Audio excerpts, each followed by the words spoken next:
తప్పిదం వల్ల జరిగినట్లు మాకున్న సమాచారం. ఇది అవునా కాదా దీని మీద లోతుగా అధ్యయనం చేసి ఎవరైతే దోషులు ఉన్నారో, ఎంత పెద్దవారైనా, ముఖ్యమంత్రి గారు సీరియస్గా చెప్పారు, దాన్ని జ్యుడిషియల్ ఎంక్వైరీ ద్వారా చేసి అతి త్వరలో వాళ్ళకి మీద యాక్షన్ అయితే తప్పకుండా ఉంటుందనేది మాకున్న సమాచారం. అదే ముఖ్యమంత్రి గారు కూడా మాకు చెప్పడం జరిగింది. ఈ మొత్తం ఈ ప్రపంచంలో ఉన్న భక్తుల్లోకి ప్రథమ భక్తుడు శ్రీ నారా చంద్రబాబు నాయుడు గారు. చాలా సందర్భాల్లో ఆయనే స్వయంగా చెప్పారు, నేను ఎవరితోనా పెట్టుకుంటాను కానీ వెంకటేశ్వర స్వామితో మాత్రం పెట్టుకోను అని. సో ఆయన ఎంతో పవిత్రంగా ఉంటారు. అదేవిధంగా ఈ వైకుంఠ ఏకాదశి ముందర రోజు ఈ ఇన్సిడెంట్ జరగటం ఆయనకి చాలా బాధ కలిగింది. నేను ఎప్పుడు చూడలే ఆయన అంత ఇదిగా రియాక్ట్ అయ్యారు. మరి దురదృష్టవశాత్తు ఇది జరిగింది. మరి దీన్ని ఎలా అధిగమించాలి, ఎవరైతే క్షతగాత్రులు ఉన్నారో వాళ్ళందరికీ ఆర్థిక సాయం కానీ, ఉద్యోగం కానీ, వాళ్ళ పిల్లల చదువు కానీ, ఇవన్నీ టీటీడీ నుంచి ఏర్పాటు చేయాలని ఆదేశించారు. దానికి అనుగుణంగానే ఈరోజు మనం స్పెషల్గా అప్పటికప్పుడు అనుకోని బోర్డు మీటింగ్ పెట్టి దాంట్లో కొన్ని నిర్ణయాలు తీసుకోవటం జరిగింది. సో అదేవిధంగా పవన్ కళ్యాణ్ గారు ఏదైతే సూచించారో ఆ సూచనలు కూడా తప్పకుండా స్వీకరించి ఈ భక్తులు ఎవరైతే ఉన్నారో వాళ్ళందరికీ కూడా బేషరత్తుగా మా బోర్డు తప్పిదం లేకపోయినా మేము భక్తులందరికీ బోర్డు తరఫున క్షమాపణలు చెప్తున్నాం. ఇక్కడ ఫ్యూచర్లో ఇంకా ఏమి చేయాలి, ఎలాంటి సేఫ్టీ తీసుకోవాలి అనేది కూడా త్వరలోనే నిర్ణయం తీసుకుంటాం. ఇక మీదట ప్రతి విషయంలోనూ కూడా బోర్డు సభ్యులు ఇన్వాల్వ్ అవ్వాలని అనుకుంటున్నాం. ఆ ఇన్వాల్వ్ అయ్యి ఇలాంటి బ్యాడ్ ఇన్సిడెంట్ జరగకుండా చూడాలనేది మా ఉద్దేశం. ఆ విధంగా మేము ప్రయాణిస్తాం. ఇక మీదట ఎట్లాంటి అవకతవకలు కానీ ఇలాంటి ఇన్సిడెంట్లు కానీ జరగకుండా మేము పర్యవేక్షణ చేస్తాం.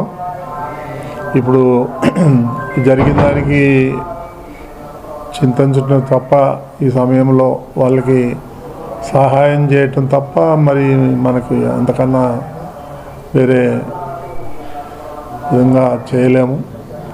చనిపోయిన వాళ్ళని మళ్ళీ తీసుకురాలేము. ఒకటి మాత్రం స్ట్రైట్గా చెప్పేది ఏంటంటే, ఫ్యూచర్లో జరగకుండా మాత్రం పటిష్టమైన భద్రతలు తీసుకుంటాం. మేము పూర్తిగా అధికారుల మీద వదిలేసి ఉండాలని అయితే మాత్రం అనుకోవట్లేదు.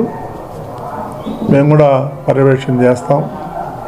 అదే కొంతమంది అధికారులు అత్యుత్సాహం, మేమేదో చేసేస్తాం అని వాళ్ళ నెగ్లిజెన్సీ వల్ల జరిగిన ఇన్సిడెంట్ ఇది.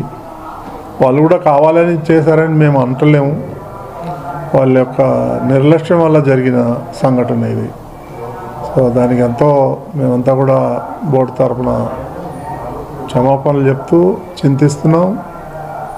ఇక ఫ్యూచర్లో జరగకుండా దీన్ని తిరుమల యొక్క పవిత్రతని కాపాడాలని మేమంతా బోర్డు సభ్యులు అందరూ నిర్ణయం తీసుకున్నాం. సార్, అధికారులు కూడా క్షమాపణ చెప్పాలని చెప్పి పవన్ కళ్యాణ్ కోరారు. బోర్డు తరఫున క్షమాపణ చెప్పారు. అధికారులు అయితే దానికి దాటవేసే పరిస్థితి ఉంది. దీన్ని ఎలా చూస్తారు? వాళ్ళ విచక్షణకే వదిలేయాలి. మనం వెళ్ళి క్షమాపణ చెప్పని మనం చెప్పలేము. వాళ్ళ అంతరాత్మకు తెలియాలి వాళ్ళు చేసిన తప్పు. వాళ్ళే చెప్పాలా. మీరు చెప్పండి అని మనం చెప్పలేము. ఇంకేమైనా ఉన్నాయండి? చైర్మన్ గారు మాట్లాడారు.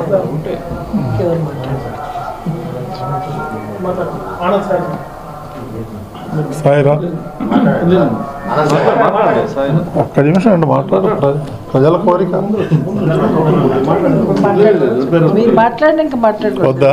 ఓకే.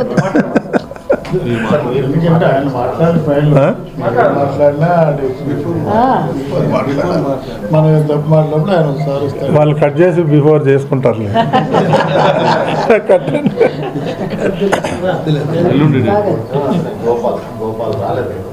మళ్ళీ ఎల్లుండి కలుద్దామండి. ఎల్లుండి కలిసినాక ఇంకా కొన్ని విషయాలు చెప్తాం. ఓకేనా? Okay, thank you. అంటే ఈ 13 నుంచి టోకెన్ల జారీ ఉంది కదా, దానికి సంబంధించి కూడా ఏమన్నా ఇందాక బోర్డులో చర్చించారా? ఎలాంటి నిర్ణయం తీసుకున్నారు? ఇప్పుడు ఆ 1-2 చోట్ల తప్ప ఇంకెక్కడ కూడా ఇన్సిడెంట్ జరగలేదు. ఇప్పుడు ప్రశాంతంగానే జరుగుతుంది. సో ఈ ఇన్సిడెంట్ని దృష్టిలో పెట్టుకొని పటిష్టమైన భద్రతల ఏర్పాట్లు చేయాలని ఆల్రెడీ ముఖ్యమంత్రి గారు కూడా ఆదేశించారు. ఇక మీదట ఏమి అంత ప్రాబ్లం ఉండదు. అట్లాగా సార్, ఫస్ట్ మొన్న ఇష్యూ చేసినప్పుడు బోర్డు మెంబర్స్ ఇన్వాల్వ్మెంట్ లేదు కదా, మరి రేపు నుంచి దాంట్లో బోర్డు మెంబర్స్ ఏమైనా ఒక కమిటీగా ఏర్పడి వాటిని పర్యవేక్షిస్తారా, లేదంటే మీరు బాధ్యత తీసుకుంటారా, అలాంటిది ఏమైనా జరుగుతుందా లేదా? మేము పర్యవేక్షణ అయితే చేస్తాం తప్పకుండా. బాధ్యత అనేది ఏముంటుంది దీంట్లో, మాకున్న లిమిట్స్లో మేము మీరు అన్నట్టుగా పర్యవేక్షణ చేసి ఏదైనా లోపాలు ఉంటే దాన్ని సరిచేద్దాం. ఏం లేదు సార్, పోలీసు టీటీడీ ఆఫీసర్స్కి కోఆర్డినేషన్ లేదు కాబట్టి బోర్డు ఇంట్రెస్ట్తో ఏదైనా సభ్యులు మేము ఇప్పుడు ఇదే ఇన్వాల్వ్ అవుతున్నాము. ఇప్పుడు ఇన్వాల్వ్ అయ్యి అందరిని అధికారులు పిలిచి రేపు మళ్ళీ మీటింగ్ పెడతాను. పెట్టి అధికారులందరూ ఆదేశిస్తాం. మేము కూడా పర్యవేక్షణ చేస్తాం. ఈ ఇన్సిడెంట్ జరిగే ముందు కూడా పనబాక లక్ష్మి గారు కొన్ని సెంటర్లో తిరిగారు, నేను తిరిగాను. ఇప్పుడు ఈ మిగిలిన సభ్యులందరూ కూడా ఆ సెంటర్లకు వెళ్ళి విజిట్ చేయడం జరుగుతుంది. సార్ ఇంతకుముందు మాట్లాడుతూ మీరు చెప్పినట్టు బోర్డే సుప్రీం అన్నారు సార్. బోర్డు తీసుకున్న నిర్ణయాలని అధికారులు ఇంప్లిమెంట్ చేయాలి. కానీ ఇప్పుడు ఇక్కడ చూస్తా ఉంటే అధికారులు తీసుకున్న నిర్ణయాలు మీరు శిరసావహించేటటువంటి పరిస్థితి ఉంది. దీన్ని ఎట్లా చూస్తారు సార్? రాబోయే రోజుల్లో దీన్ని ఎలా మార్పులు చేస్తారు? ముఖ్యమంత్రి గారు క్లియర్గా ఆదేశం చేశారండి, బోర్డు ఈజ్ ది సుప్రీం అని. గతంలో ఏం జరిగిందనేది మనకి ఇప్పుడు అప్రస్తుతం.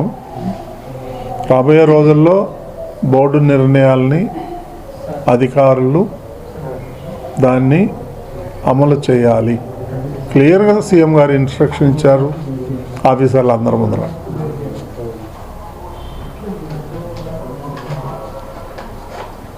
సీఎం గారు తను తీసుకున్న నిర్ణయాలను కూడా బోర్డు ముందు నుంచి బోర్డు డిస్కస్ చేసిన తర్వాతనే ఇంప్లిమెంట్ చేయాలని అంత స్పష్టంగా చెప్పారు. అయితే పరిస్థితి ఆ విధంగా లేదనేసి మేము అడుగుతున్నది. ఇప్పుడంతా ఇక్కడ అధికారులు వాళ్ళు మీకు చెప్పే ప్రయత్నం చేద్దాం. మనం ఏం చేద్దాం, అధికారులు లేనప్పుడు మళ్ళీ సీఎం దృష్టికి తీసుకెళ్తాం. ఈరోజు కూడా సీఎం గారు మాట్లాడారు నాతో. ఆయన ఎప్పటికప్పుడు మాతో సంప్రదిస్తున్నారు. ఏం జరుగుతుంది ఏంటనేది నేను అప్డేట్ చేస్తున్నాను. ప్రతిదీ తెలుసు సీఎం గారికి. ఆయనకు తెలియకుండా మేమైతే ఏం చేయట్లేదు.